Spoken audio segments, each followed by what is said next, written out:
notre conférencière de ce soir. Donc Clara Auvray-Assayas est née en 1960.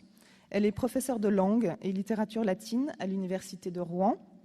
Quelques dates concernant son parcours. En 1980, donc, elle a une formation en lettres classiques à l'École normale supérieure. En 1982, elle obtient son agrégation. En 87, doctorat en études latines. De 88 à 90, elle est maître de conférence à l'Université de Valenciennes. De 90 à 2001, elle est maître de conférence à l'Université de Rouen. Elle a travaillé sur la transmission et les réceptions du corpus philosophique de Cicéron depuis l'Antiquité jusqu'aux Lumières. Elle est l'auteur d'une quarantaine de publications et plus spécialement Sénèque, Folie et douleur dans Hercule furieux et Hercule sur l'Oeta, recherche sur l'expression esthétique de l'ascèse stoïcienne, une collection allemande, et Cicéron et Philodème, la polémique en philosophie, aux éditions Rudulme en 2001, et Cicéron, figure du savoir, aux éditions Les Belles Lettres, 2006. Donc je vais maintenant lui céder la parole pour inaugurer cette belle série, et après nous aurons un échange avec vous. Merci beaucoup. Merci et bonsoir à tous. N'hésitez pas à me dire si vous avez du mal à m'entendre, parce que je ne suis pas très habituée à m'exprimer devant une foule si nombreuse et à avoir recours à un micro. Bien. Quand Yves Michaud m'a posé la question qui sert de titre à l'exposé d'aujourd'hui, à savoir quelle est l'actualité de Cicéron, ou peut-être même y a-t-il une actualité de Cicéron, j'ai accepté bien volontiers d'y répondre parce que, pour une fois, l'occasion m'était donnée de rendre explicite le substrat implicite sur lequel repose la pratique d'un antiquisant d'aujourd'hui. Qu'est-ce qui fait que Cicéron est pour moi actuel ? C'est-à-dire, qu'est-ce qui fait qu'il se situe pour moi dans le même espace-temps et que les questions qu'il a posées il y a plus de 2000 ans me parlent encore et me semblent fondamentales. Rassurez-vous, je ne me contenterai pas de répondre en lecteur spécialisé, c'est-à-dire en lecteur qui s'est doté des moyens pour réduire la distance temporelle qui le sépare des œuvres de Cicéron. J'entends par là la maîtrise de la langue latine, la connaissance de la civilisation, de l'histoire, bref, de toute la culture dans laquelle s'enracine la pensée de Cicéron. L'enjeu ici est bien au contraire de répondre à la question pour tous et pour tous les lecteurs d'aujourd'hui. Tous ceux qui, n'ayant pas fait leurs humanités, comme on le disait autrefois, d'un cursus qui a aujourd'hui à peu près disparu, veulent néanmoins lire les œuvres de celui qui a donné le premier et avec la plus grande amplitude sa valeur pleine au terme humanitas. Ce terme, il faut évidemment le comprendre comme la culture qui fait de moi un homme à l'égard des autres hommes, la culture sans laquelle je ne peux tisser les liens qui me relient aux autres hommes. S'adresser à tous, être lu par tous, c'est précisément le but que s'était fixé Cicéron.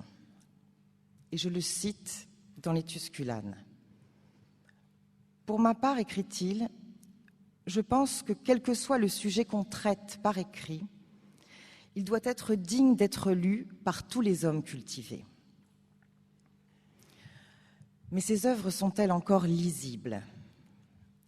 Oui, si l'on en croit les nombreuses traductions nouvelles qui voient le jour depuis une trentaine d'années et qui réactualisent le questionnement philosophique de Cicéron en le restituant dans une langue plus vivante, mieux ajustée à un public dont les codes littéraires ne sont plus ceux des traducteurs du début du XXe siècle.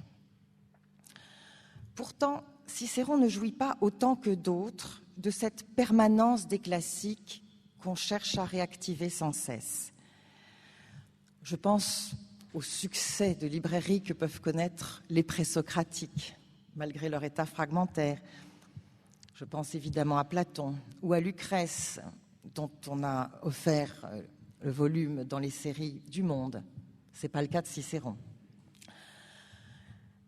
Je ne m'attarderai pas sur les jugements négatifs que les philologues et certains historiens de la philosophie ont pu porter sur Cicéron depuis le XIXe siècle. À mes yeux, cela n'engage que leurs propres limitations théoriques. En revanche, il faut bien constater que ce qui a assuré pendant des siècles la pérennité de Cicéron a presque disparu. De quoi s'agit-il ? Je veux parler du culte qu'on a longtemps voué à l'Antiquité classique, dont Cicéron est l'une des figures les plus marquantes. Je veux parler aussi du respect longtemps cultivé pour l'autorité qu'on prêtait aux anciens. Sans oublier non plus la croyance qui fut d'abord assez paisible, puis pleine de volontarisme, en un ensemble de valeurs communément et commodément désignées sous le nom d'humanisme. Je n'oublie pas non plus l'intérêt qu'a pu représenter, jusqu'au milieu du XXe siècle, pour la promotion sociale, la maîtrise de l'éloquence qu'on pouvait acquérir en lisant et en imitant Cicéron. Toutes ces conditions qui ont permis d'assurer à l'œuvre de Cicéron une réception exceptionnelle ne subsistent au mieux qu'à l'état de vestige. Mais à mon avis, il n'y a pas là de quoi se complaire dans le regret d'époques révolues. Pourquoi un jugement aussi paradoxal ? Eh bien parce que le respect passif pour les traditions, pour les hiérarchies que les siècles ont figées, ne sont pas, à mes yeux, les meilleures motivations pour lire un auteur.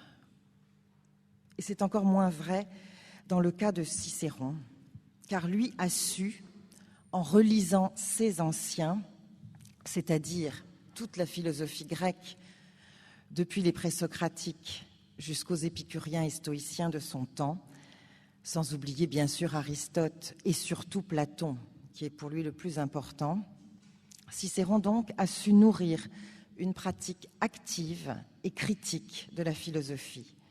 Et ce faisant, il a sans cesse actualisé l'héritage reçu. Alors, pouvons-nous aussi, comme lui, avoir aujourd'hui des motivations plus vives pour le lire, comme il a lu ses anciens ? Et j'entends des motivations plus propres à ce que nous vivons aujourd'hui. En parlant de motivation, je pense évidemment à celles qui ont poussé les hommes de la Renaissance à aller chercher dans les classiques des instruments pour combattre et pour penser.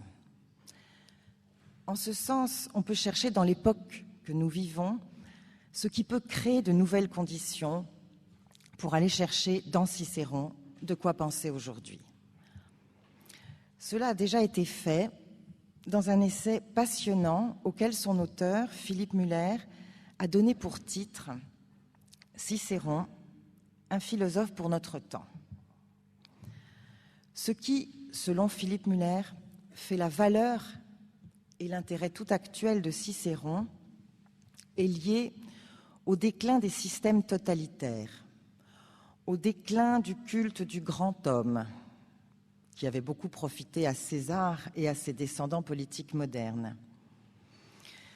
Ce serait lié également à la disparition des discours sur le monde qui ont longtemps retenu les philosophes.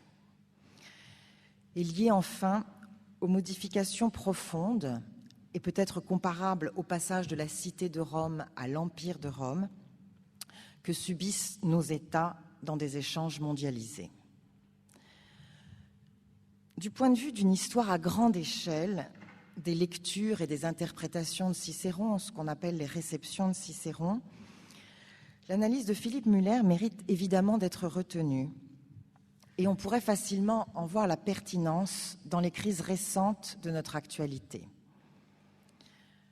Mais ce qui retiendra mon attention ici, ce n'est pas tant les dispositions d'écoute où nous sommes pour relire Cicéron, que ce que le questionnement philosophique de Cicéron a de pertinent et d'adapté à ce que nous vivons, et qui fait que lui peut encore nous parler, sans médiation ou presque, en tout cas avec l'immédiateté du présent. En tout cas, c'est ce que j'aimerais vous montrer maintenant, en commençant par évoquer ce qu'est pour Cicéron l'exercice de la pensée, de la réflexion en commun.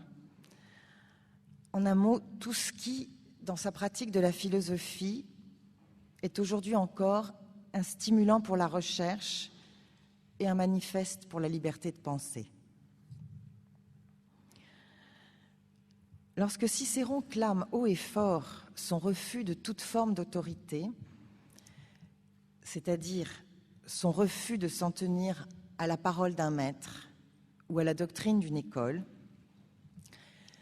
il donne une portée véritablement philosophique à ce qui est à l'origine une pratique culturelle et qui pourrait s'expliquer par les conditions historiques dans lesquelles on accède aux leçons des philosophes quand on est un citoyen romain du 1er siècle avant notre ère. On va en effet de conférence en conférence, à Rome, à Athènes, à Rhodes.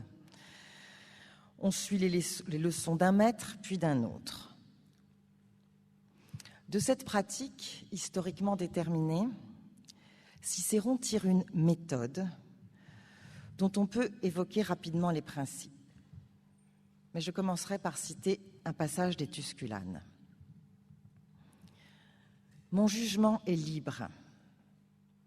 Je maintiendrai les règles que je me suis fixées et je rechercherai toujours, sur tous les sujets, ce qui est le mieux fondé à recevoir mon approbation, parce que je ne suis pas lié aux lois d'une seule école qui, dans la pratique de la philosophie, me contraindrait à l'obéissance. » Une telle méthode, on s'en doute, exige une pensée toujours en mouvement, qui va chercher dans toutes les doctrines de quoi se nourrir et se stimuler, et qui veut connaître tous les systèmes, pour reprendre les mots mêmes de Cicéron dans un autre dialogue. À l'opposé de ces pythagoriciens qui ne savent que répéter « le maître l'a dit » quand on leur demande de justifier une affirmation, à l'opposé de ces contemporains épicuriens de Cicéron, à qui Lucrèce veut transmettre la révélation d'Épicure, Cicéron refuse de se contenter d'un maître unique et révéré. Cela exige une curiosité et une ouverture aux autres qui ne sont pas de tout repos. Hors de l'autorité rassurante d'un maître, l'apprentissage du jugement est une formation longue, au cours de laquelle il faut écouter même, et je dirais surtout, les philosophes dont on ne partage pas les vues pour mieux savoir les réfuter. Cette curiosité toujours en éveil est ce qui favorise le développement d'une raison critique, capable de mettre à l'épreuve la rigueur des arguments et la cohérence d'un système. C'est ce qu'on voit à l'œuvre dans tous les dialogues philosophiques de Cicéron, où des interlocuteurs prennent le temps d'exposer les doctrines qu'ils défendent et les auditeurs les écoutent sans les interrompre. À quoi tend l'élaboration d'un tel instrument ? Les hommes des Lumières se sont appropriés la démarche de Cicéron. Ils ont lu, ils ont exalté ces dialogues, je pense en particulier au dialogue sur la nature des dieux et au dialogue sur la divination. Je renvoie aux articles sur la divination dans l'encyclopédie. Et ces dialogues, ils les ont considérés comme des pamphlets dirigés contre toutes les pratiques superstitieuses que cautionnait la religion.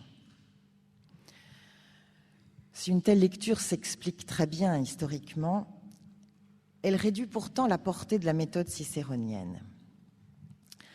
Car le regard critique que Cicéron porte, autant sur les systèmes philosophiques grecs que sur les traditions et pratiques de Rome, ne cherche pas à détruire, mais au contraire à trouver les conditions théoriques qui permettraient de fonder en raison, au moins provisoirement, les savoirs, les institutions, les valeurs.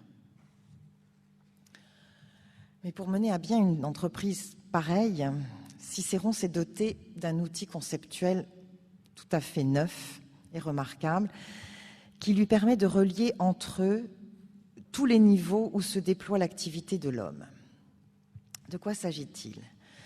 De ce qui va à la fois fixer la limite des connaissances que l'homme peut prétendre acquérir et à la fois exiger son engagement responsable. Je vais citer à nouveau un passage des Tusculanes qui va éclairer ce point. « Je ne parlerai pas, dit Cicéron, comme si j'étais Apollon Pythien, dont les paroles sont assurées et définitives, mais comme un petit homme parmi d'autres qui cherche à trouver, en faisant des conjectures, ce à quoi il peut donner son approbation. » Que tirer de ce passage? Contrairement à Apollon qui délivre des oracles, l'homme n'a pas accès à la vérité. Au mieux peut-il procéder par conjecture, grâce auquel il trouve non pas des certitudes, mais ce qui peut susciter, au moins provisoirement, son approbation. Ce que je traduis ainsi, ce qui peut susciter son approbation, est l'adjectif, souvent substantivé, qui a donné en français « probable ». Mais traduire le latin « probabile » par « probable » réduit considérablement la valeur et cognitive et éthique du mot. En français, en effet, « probable » nous renvoie bien plus au calcul des probabilités qu'à ce qui est susceptible d'être approuvé. Et le mot n'évoque pas les procédures de mise à l'épreuve que comporte la méthode de la preuve. Or, en latin, probare, c'est autant approuver que tester, mettre à l'épreuve, prouver. À quoi l'homme peut-il donc donner son approbation après mise à l'épreuve, c'est-à-dire après un examen susceptible d'être toujours repris à nouveau frais? Avec le probabile, le censeur romain certifie la construction d'un bâtiment public. Le juge romain rend un verdict, mais le sculpteur crée. Faut-il en conclure que le probabile vaut surtout pour l'action, ou qu'il est réduit au champ de l'action et qu'il porte en lui toutes les limitations attachées au monde de l'action? Non. Parce qu'il vaut aussi et surtout comme principe de précaution méthodologique, et qu'à ce titre, il donne plus de fermeté et de rigueur à la démarche cognitive. C'est ce que nous rappelle nettement ce passage de Premiers académiques que je vous lis maintenant. Entre nous et ceux qui pensent qu'ils savent, il n'y a pas d'autre différence que celle-ci. Ils ne doutent pas que ce qu'ils défendent est vrai, tandis que nous considérons beaucoup de choses comme susceptibles de recevoir notre approbation, probabilia. On les suit facilement, mais on peut difficilement les affirmer. Or, ce principe de précaution n'est pas seulement une prudence épistémologique, car ce concept original se déploie à partir d'une relecture de la tradition platonicienne et il délimite à partir d'elle, mais loin d'elle, un espace où l'homme peut penser et agir. Il faut faire ici un bref retour à Platon pour mieux mesurer le coup de force philosophique que représente, pour un fervent lecteur de Platon comme Cicéron, ce qu'est le probable. Timée, dans le dialogue de Platon qui porte son nom, rappelle que, parce que nous sommes des êtres humains, ce que nous pouvons dire sur l'univers ou sur les dieux est au mieux un récit vraisemblable. Ce rappel nous renvoie à la distinction ontologique qui est propre à Platon entre, d'un côté, le monde éternel et de l'autre, sa copie, c'est-à-dire le monde dans lequel nous vivons. Ce rappel nous renvoie aussi au discours que l'on tient sur l'un et sur l'autre monde, sur le modèle et sur sa copie. Or, sur le monde qui n'est qu'une copie, le discours ne peut être qu'un semblant de vrai, ne peut atteindre que le vraisemblable.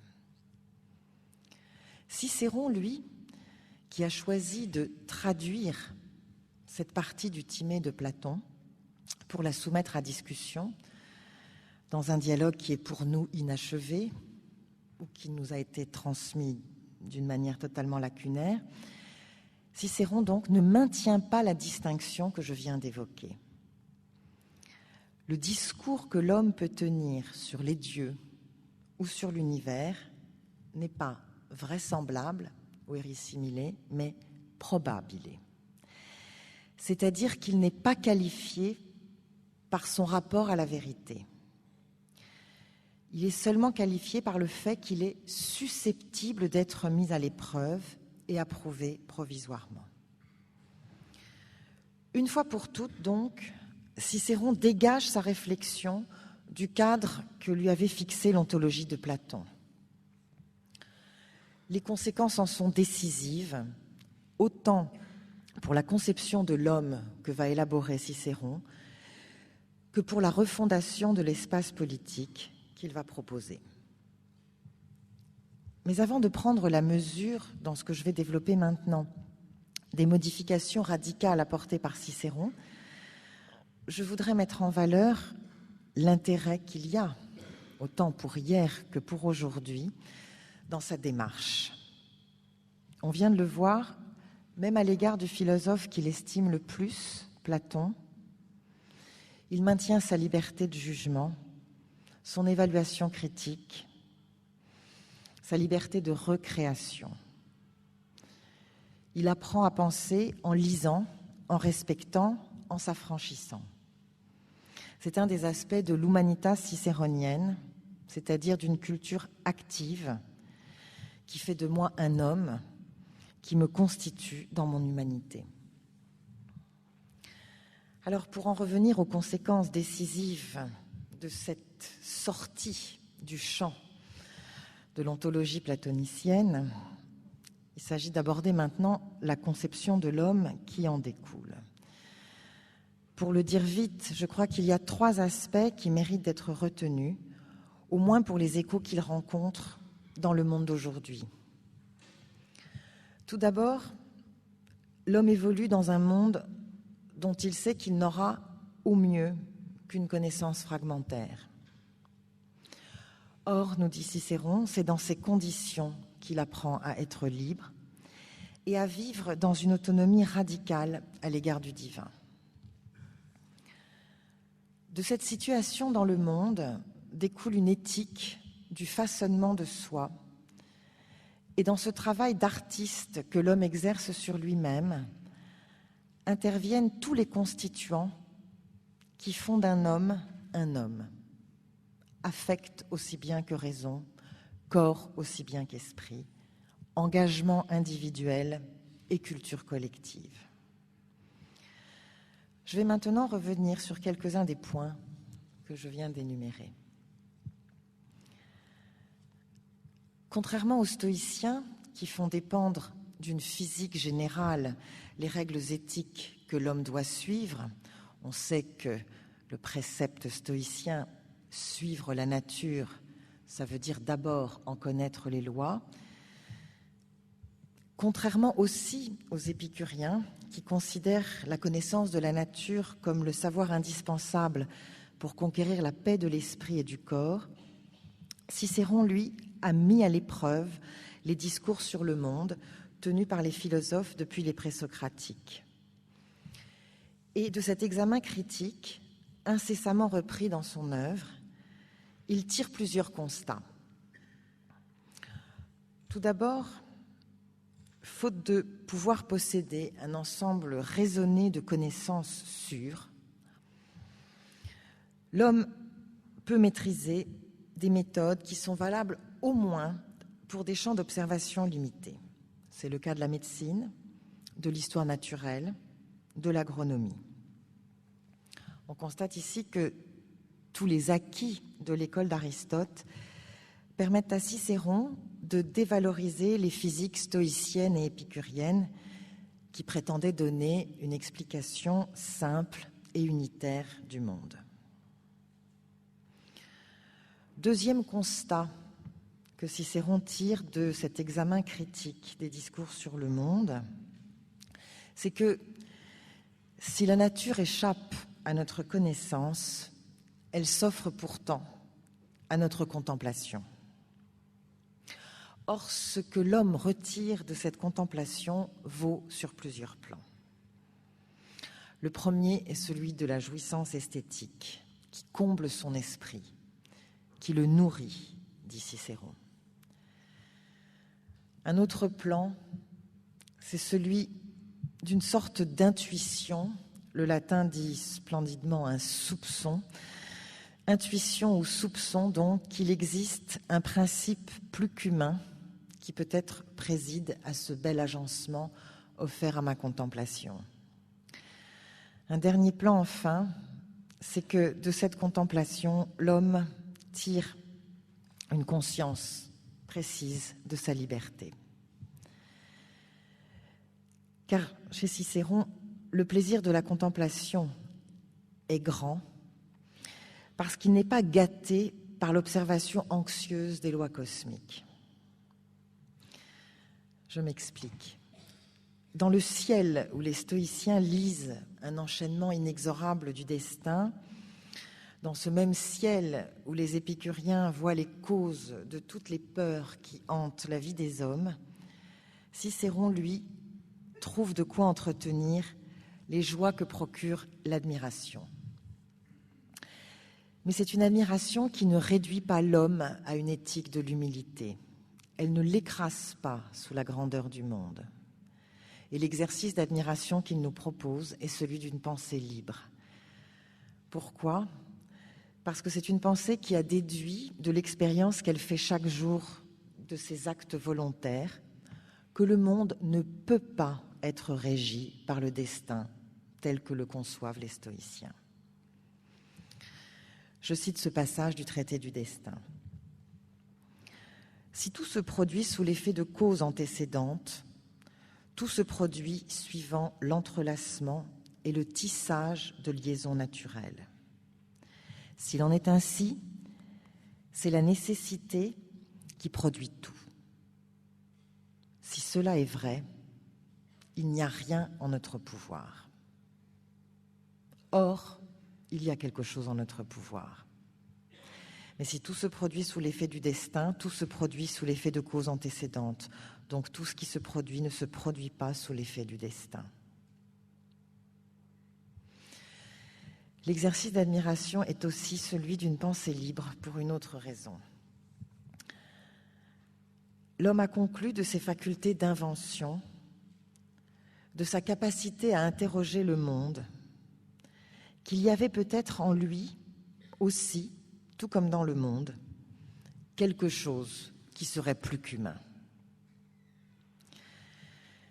Dans un univers donc où ne gouverne ni la raison fatidique et toute puissante des stoïciens, ni un démiurge providentiel comme celui que Platon fait intervenir dans sa cosmologie politique, où le hasard a sa place, tout comme l'irrationnel, l'homme est totalement libre, mais du même coup, il est totalement responsable.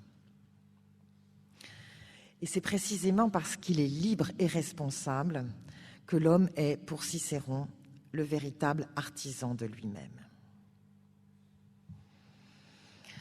Quand il le compare au célèbre sculpteur Phidias, Cicéron nous fait comprendre que l'homme doit essayer, comme le sculpteur, de donner la plus belle forme à ce qui, à sa naissance, n'était qu'une ébauche.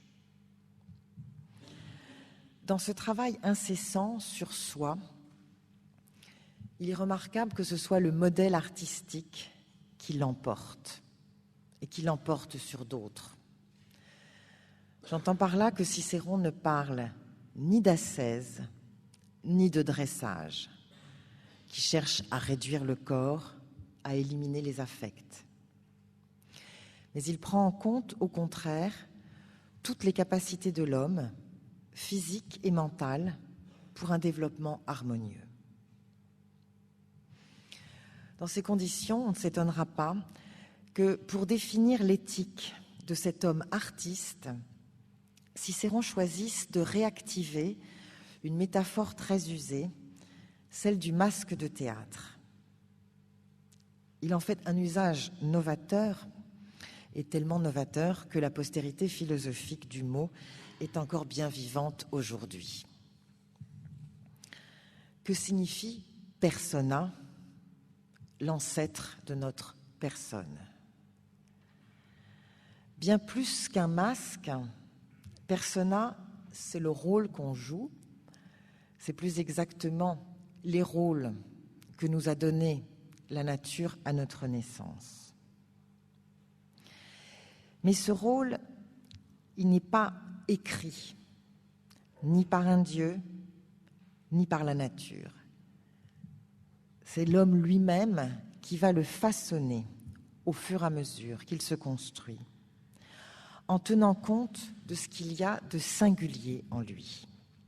Et pour le faire comprendre, je vous lis à présent un passage du traité des Devoirs où Cicéron a élaboré sa réflexion sur persona et où il montre justement comment il faut s'adapter à soi-même et conserver ce qu'on a de singulier.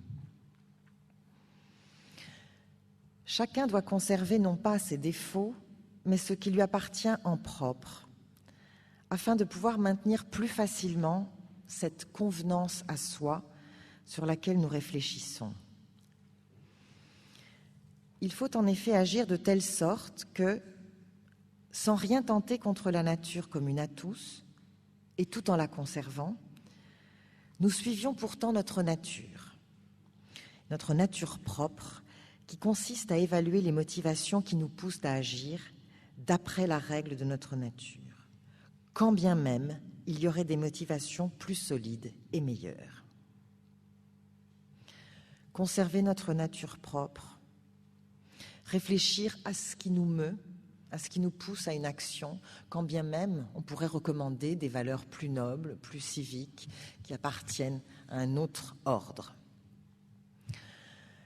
Avec persona, donc, Cicéron veut dire la cohérence d'un être telle qu'elle s'est constituée au fil d'une dramaturgie intérieure.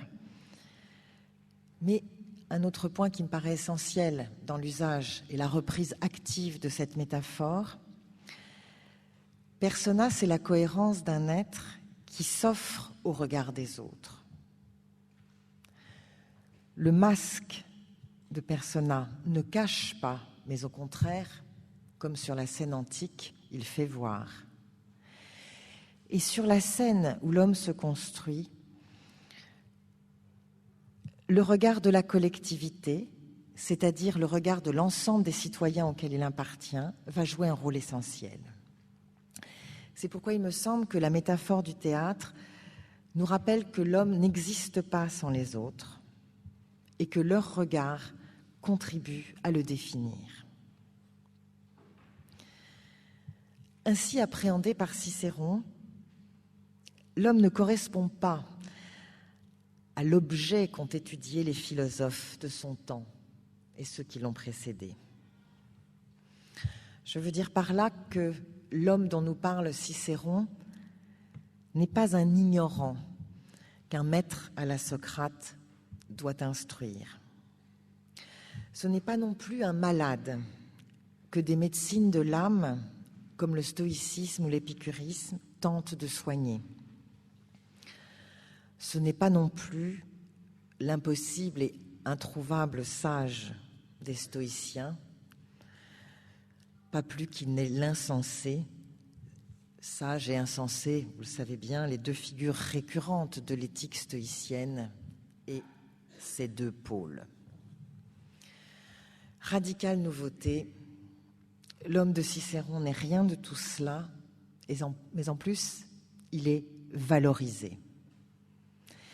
Et c'est cet homme-là, dans cette acception-là, qui, à lui seul, donne tout son poids au mot humanitas et qui me paraît constituer la meilleure antidote pour se prémunir aujourd'hui contre les marchands de sagesse et autres gourous qui prolifèrent.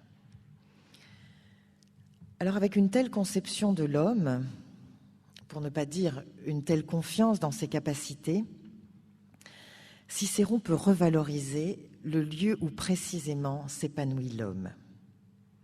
Ce lieu, c'est l'espace politique qu'il va chercher à requalifier en usant de toutes les armes de la rigueur philosophique, au moment précisément où les armes tout court, celles de César, ont pratiquement détruit la res publica. Alors comment faire pour refonder philosophiquement la place du politique ?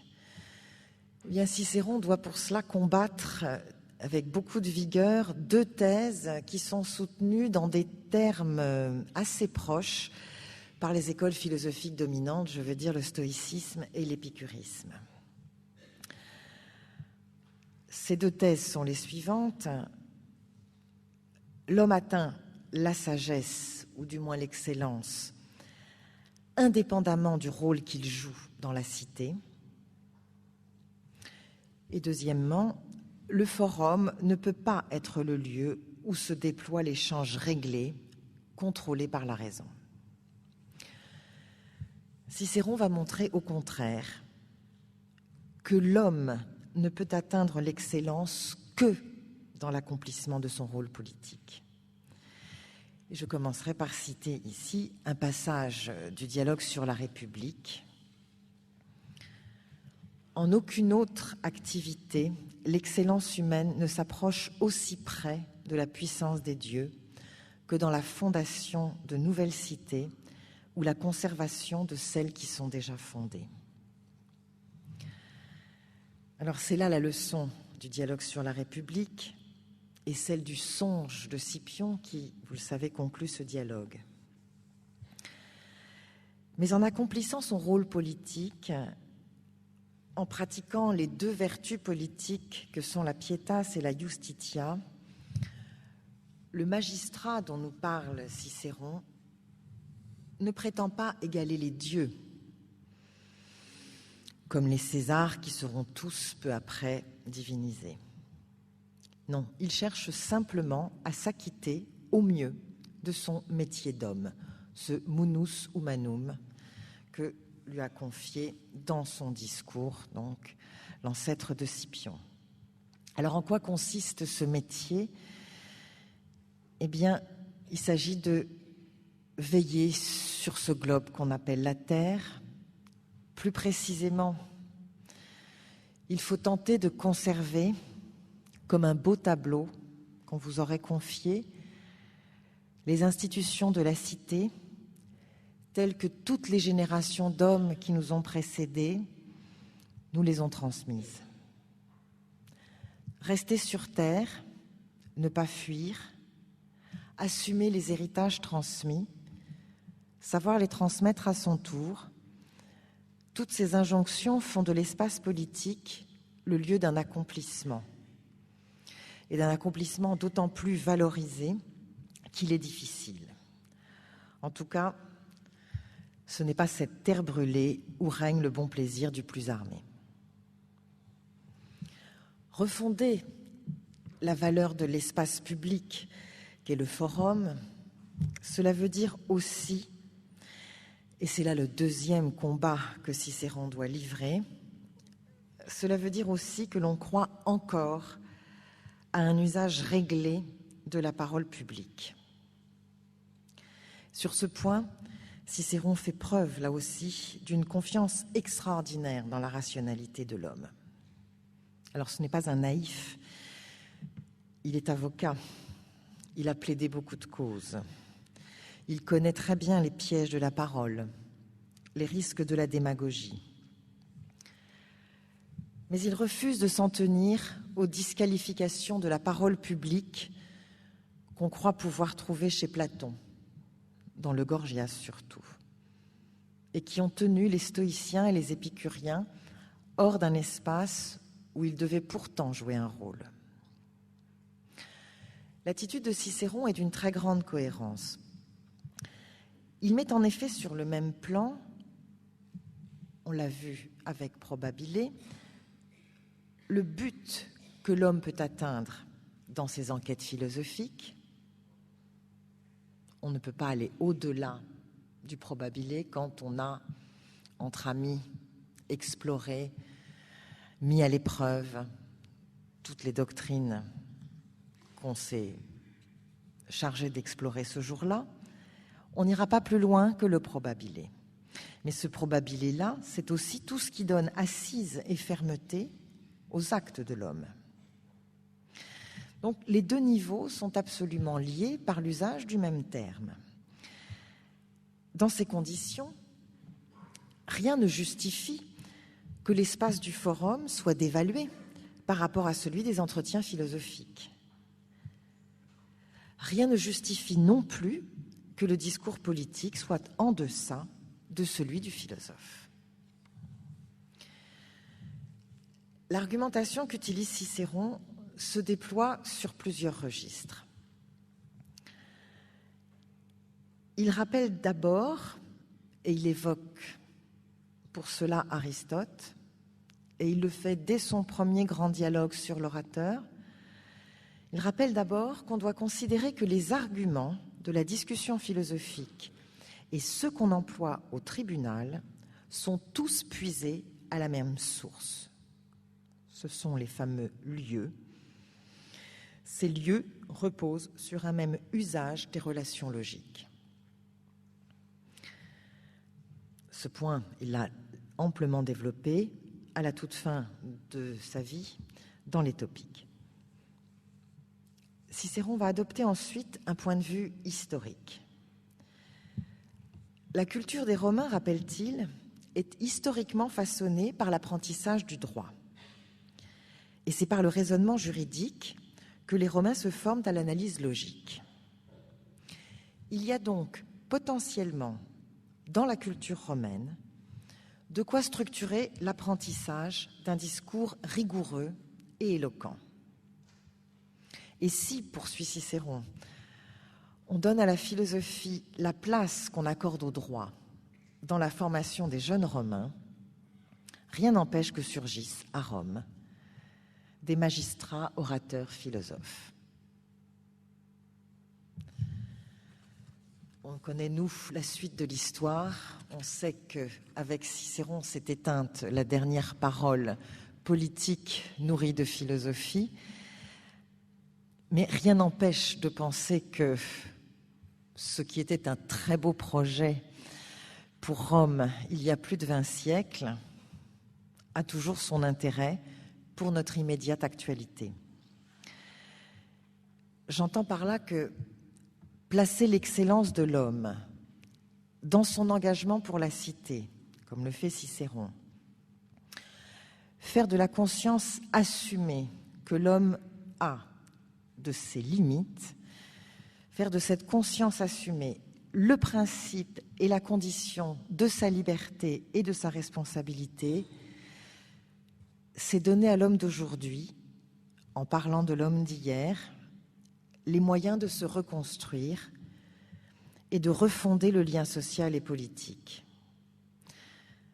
C'est en tout cas ce qui me paraît le plus actuel dans l'Humanitas cicéronienne.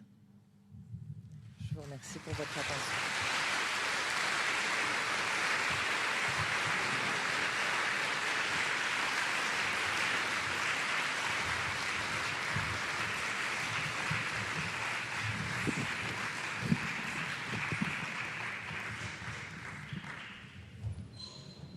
Alors, nous allons passer aux questions.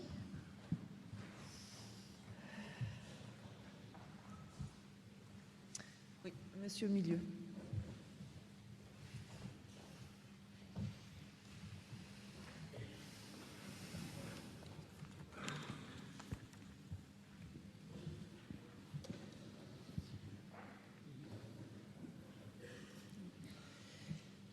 Je voudrais poser une question à propos de l'héritage. Vous avez parlé de l'héritage de Cicéron, vous avez parlé notamment de Lucrèce. Il faut rappeler que Lucrèce s'est intéressé à la nature des choses. Hein. Il a écrit un ouvrage qui s'appelle « De la nature des choses ». Mais cet héritage, je crois qu'il faut un rapport critique à l'héritage. Il ne s'agit ni de le rejeter complètement, voilà. Il ne s'agit pas non plus d'hériter de tout, en quelque sorte. On peut être pour une assimilation critique de l'héritage. Alors, je ne sais pas, je ne connais pas assez le Cicéron, si vous voulez, mais quel était, à son époque, dans le contexte où il vivait, son rapport à l'héritage qu'il a reçu lui-même. Est-ce que c'était un rapport critique ou pas Voilà ma question qui est un petit peu générale quand même. Hein. Je pensais avoir évoqué justement le fait que, pour Cicéron, un héritage est une chose qu'il faut sans cesse se réapproprier, ce qui veut dire le relire de manière active, le passer au crible de l'examen critique. Et si j'ai bien compris le sens de votre question, vous vouliez que je précise la position de Cicéron par rapport à celle de Lucrèce ?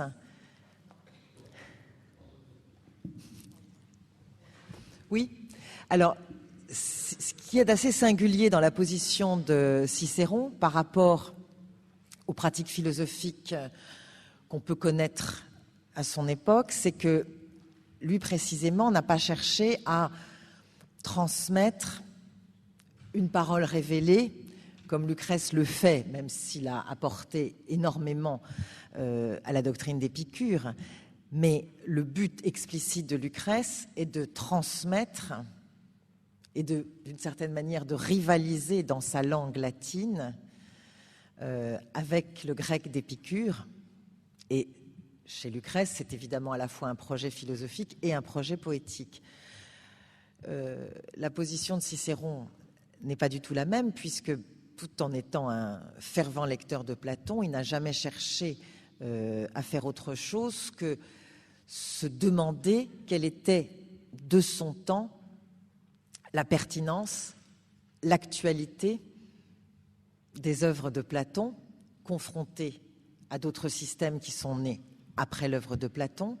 Et il ne cesse de revenir à Platon pour mieux, au fond, l'éprouver, le passer au crible, en retenir ce qui lui paraît digne d'être retenu, mais il ne lui confère en tout cas jamais le statut de parole révélée. J'espère avoir répondu à votre question.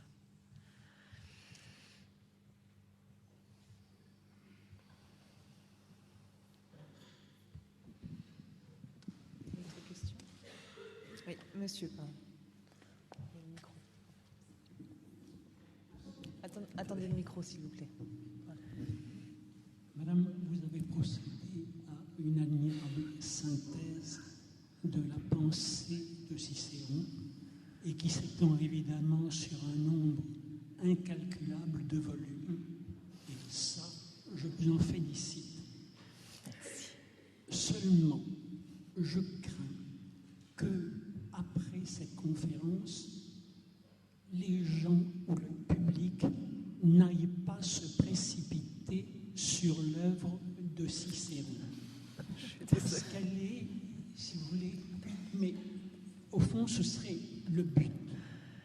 Or, j'ai l'impression que l'œuvre de Cicéron, comparée à celle de Platon, a quelque chose d'un peu rébarbatif et qui n'est pas très souriant. Je pense, si vous voulez, à des prologues comme ceux du Lysis ou du Phèdre, où il y a quelque chose de souriant qui n'attire pas de la même manière chez Cicéron.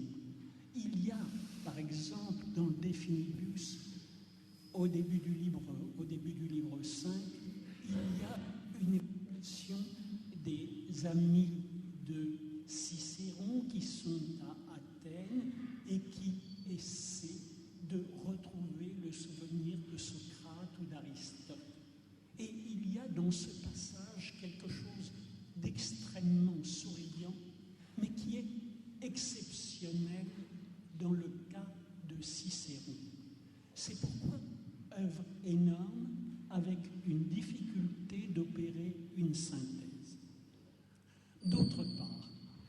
j'ai l'impression que la pensée de Cicéron n'est pas tellement loin ou tellement éloignée de Platon, et qu'il est avant tout péripatéticien.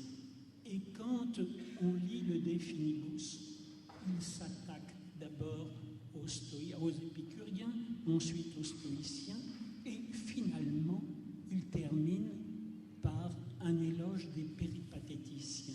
C'est-à-dire que je ne pense pas que ce soit une pensée tellement libérée de l'influence de Platon. Et d'autre part, j'aurais voulu savoir, et c'est ma dernière question et je m'arrête, si vous voulez, au moment de sa mort, ou plus exactement au cours de cette année 44, lorsque Octave et Antoine se battent et qu'il choisit, et que finalement tout se termine fort mal pour lui. Et voilà les quelques questions que je voulais vous poser, j'en ai d'autres, il vaut mieux que je m'en...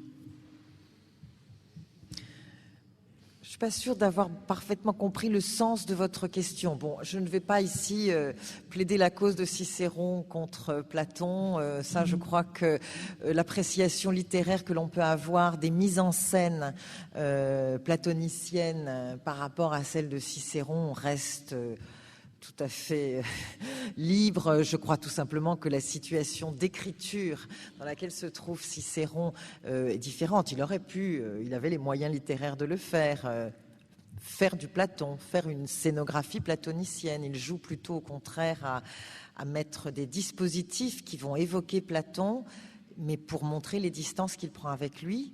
Ça serait la première réponse à ce que je crois avoir été une question. Quand vous me dites ensuite qu'il est platonicien et il est péripatéticien, encore une fois, je crois que c'est peut-être un travers que nous avons, nous, modernes, parce que nous avons une histoire de la philosophie très bien constituée, avec beaucoup d'étiquettes. Effectivement, c'est ce qu'ont fait tous les historiens de la philosophie qui ont découpé Cicéron en petits morceaux, puisque là, c'est du stoïcisme, là, c'est l'influence d'Aristote. Je pense que si, justement, on peut trouver tout cela dans une même œuvre, c'est que sa méthode fonctionne. Il cherche. Ça ne veut pas dire qu'il fait feu de tout bois. Au contraire, il essaie de voir ce qui, dans l'école d'Aristote, peut l'aider à penser. Il peut se servir aussi des critiques qu'Aristote a faites de l'œuvre de Platon, mais il n'exclut jamais non plus les apports qu'ont pu donner les épicuriens ou les stoïciens. Je veux dire, c'est une pensée en mouvement. Bien entendu qu'elle est, encore une fois, plus marquée par le platonisme. Et je crois que nous avons les travers modernes de penser en termes d'obédience, de chapelle. Un historien de la philosophie anglo-saxon parlait d'allégeance philosophique pour qualifier tout ce qui s'est passé dans la philosophie à partir de la philosophie hellénistique et dans les pratiques des Romains. Je trouve que par rapport à ces pratiques d'allégeance philosophique, Cicéron est une brillante exception. Mais... Madame, s'il vous plaît, il me manque un petit morceau. Vous avez dit, quand Cicéron travaille, il dit les arguments sont puisés. Il dit les arguments doivent être puisés à la même source. Et cette source, vous avez dit un mot qui m'a échappé. Ce sont les loci que j'hésite. S'il vous plaît. Oui, que j'hésite à traduire par lieu, parce que en français, quand on dit lieu, enfin surtout dans des classes, on s'imagine lieu commun et on s'imagine, au fond, développement tout fait, ce qui n'est absolument pas le sens du mot. Ce sont, pour reprendre l'image cicéronienne qu'il a développée à partir d'Aristote, des réservoirs d'arguments. Et ça porte en fait sur des études de relations logiques. La causalité, la consécution, la symétrie, les contraires, etc. Et une fois qu'on a, au fond, analysé dans toute leur rigueur tous ces liens, on peut construire tous les types d'arguments. Et la grande force de Cicéron, ça a été de montrer que tous ces liens logiques se trouvaient dans les préceptes du droit romain et dans les réponses que pouvaient faire les prudents, etc.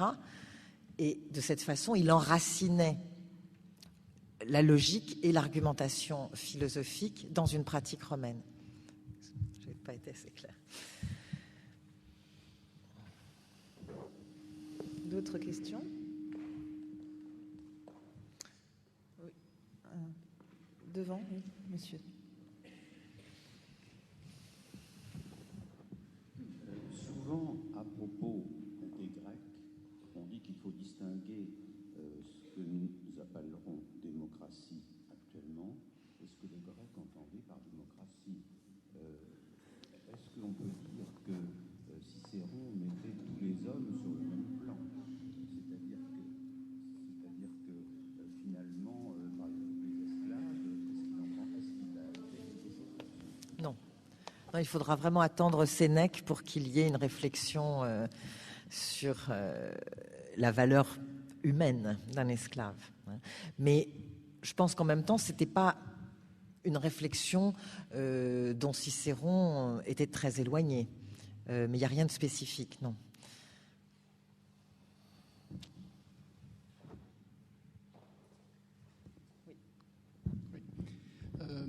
Lorsque Cicéron parle du rôle que l'on doit jouer, que l'on doit créer, que l'on doit jouer pour devenir libre, qu'ensuite l'homme est entre parenthèses un animal politique, et donc il doit s'engager, est-ce qu'on ne retrouve pas, puisque vous parlez de l'actualité de Cicéron, est-ce qu'on ne retrouve pas ces thèmes dans l'existentialisme de Sartre? Je ne connais pas assez bien l'existentialisme de Sartre pour répondre avec pertinence à votre question. Je crois qu'il y a des choses, mais en tout cas, ce qui m'a frappé, c'est qu'il y a aussi beaucoup de choses déplacées. Je me vient à l'esprit le texte extrait des Cahiers pour une morale que les candidats au bac ont eu l'année dernière. Et on se rend compte qu'il y avait un usage du probable pour montrer justement quelle était la part de liberté de l'homme, mais qui faisait tirer le probable, de manière tout à fait compréhensible vu l'époque à laquelle a écrit ça, du côté de la probabilité. Donc ça gauchissait, si vous voulez, complètement les rapprochements qu'on était portés à faire spontanément. Donc quand j'ai pu constater ça, je reste du coup d'une grande prudence. Je ne me lancerai pas dans des rapprochements que je ne connais qu'imparfaitement parce que je n'ai pas les textes sous les yeux. Oui, c'est au niveau de la méthode de Cicéron. Vous avez dit à un moment donné, fixer les limites des connaissances. Dans cette opération-là, comment aujourd'hui, à notre époque, on peut parvenir à fixer justement ces connaissances, sachant qu'aujourd'hui, ces connaissances sont illimitées. L'humanité, l'homme aujourd'hui, sait que c'est un processus infini. Plus on va connaître, plus il y aura des choses à connaître. Mais à l'époque de Cicéron, il y a 20 siècles, n'est-ce pas une vue limitée de la connaissance ? Je ne suis pas sûre que les scientifiques d'aujourd'hui pensent qu'il y ait une illimitation de la connaissance. Je crois qu'au contraire, ils ont des procédures, justement, et des précautions de méthode qui ne sont pas très éloignées de celles qu'on recommandait dans l'Antiquité, même si, évidemment, ils ont des outils d'investigation qui, eux, donnent, je dirais, presque l'illusion de pouvoir enquêter de manière illimitée, mais souvent aussi, ils savent que les outils qu'ils ont construits pour mener leurs enquêtes peuvent être tout à fait inutiles à un certain moment quand leurs connaissances théoriques font qu'ils vont déplacer les modalités de l'enquête. Donc je ne pense pas du tout qu'on soit dans une civilisation où on se nourrit de ce rêve d'illimitation des connaissances. Il est évident que l'état de la science n'est pas le même, mais je pense que les procédures cognitives ne sont pas incroyablement différentes. dernière question, monsieur.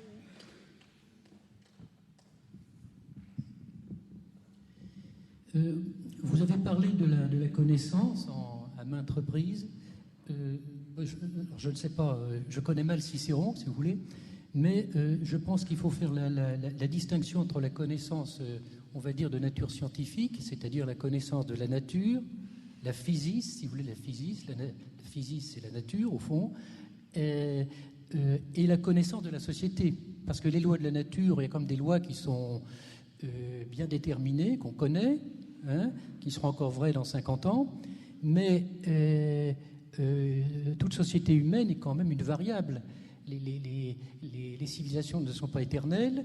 Il y a transmission et accumulation du patrimoine culturel, avec des pertes d'ailleurs, des enrichissements, etc., dans un rapport critique permanent. Et donc, je pense qu'il faut bien distinguer la connaissance de nature scientifique, la physique, la biologie, etc., de la connaissance de la société, si vous voulez, de la société. La société est une variable, c'est-à-dire qu'il y a des lois qui peuvent être vraies à un moment donné et qui font fonctionner la société, mais ces lois peuvent changer, si vous voulez. Il peut y avoir d'autres lois, d'autres. Donc c'est fondamentalement un objet changeant, la société. Donc le politique, puisque vous avez un peu parlé du politique, refonder la chose politique, la res publica. Donc ce n'est pas tellement facile, je crois. Parce que je répète, les hommes interviennent de différentes façons et la politique est les lois de la société finalement sont celles que les hommes produisent. Et puis une autre question, c'est quelle était vous avez parlé de la res publica, de la chose publique, donc, et comment Cicéron articulait-il la res publica avec la chose privée, avec la res privata, si vous voulez. Voilà. Alors, pour répondre à votre première question, encore une fois, je précise, pour Cicéron, il n'y a pas, d'une manière ferme et définitive, des connaissances de la nature si assurées qu'on puisse les opposer à d'autres domaines d'activité. Je veux dire par là qu'il a repéré qu'il y avait des champs du savoir qui commençaient à se constituer, et j'ai parlé surtout des sciences de la naturelle, si vous voulez, comme on dirait aujourd'hui, ce qu'on appelait l'histoire naturelle, de la médecine, de l'agronomie, certaines choses en astronomie. Bon, ce sont des pans, mais ça ne permet pas de tenir un discours général qui serait rapporté justement à des lois infrangibles dont on est sûr. Et comme de toute façon, il n'a pas du tout voulu rapporter les activités des hommes et leurs activités, justement, qui constituent l'espace politique, à des normes idéalisées qui seraient fournies par cette connaissance sûre de la nature, ma distinction, elle est claire. C'est que c'est un univers sur lequel nous n'avons pas de prise. Il ne faut pas oublier qu'il vit dans une époque où, au fond, quelqu'un comme Épicure continue à... Il est mort, mais celui qui transmet sa doctrine à Rome, ceux qui transmettent sa doctrine à Rome, c'est-à-dire qu'il y a aussi bien Lucrèce que Philodème de Gadara, ont un discours sur la nature qui ne les distingue pas véritablement des présocratiques. Donc, il estime que cela n'a pas bougé. Et d'une certaine manière, il n'a pas tort. Donc, il n'y a pas d'interférence, mais il ne veut pas chercher à donner à l'action humaine et à l'action politique des normes qui seraient puisées dans un autre domaine dont il dit que pour l'instant, il n'est pas accessible à notre connaissance. Donc, je pense avoir répondu à la première question. Pour ce qui est de l'articulation entre l'espace privé et l'espace public, je dirais qu'il est assez facile dans le trajet éducatif que suit un jeune Romain, parce que le façonnement de soi par la collectivité, je dirais, il intervient très tôt, dès lors que, bon, évidemment, je ne parle que du jeune garçon, sort de la maison et va accompagner son père dans toutes les activités qui font de lui un citoyen, que le jeune homme est confié ensuite à des hommes qui vont être aussi bien de grands orateurs que des experts en droit. Et c'est de cette façon que va se construire un apprentissage qui n'a de sens que dans l'espace politique.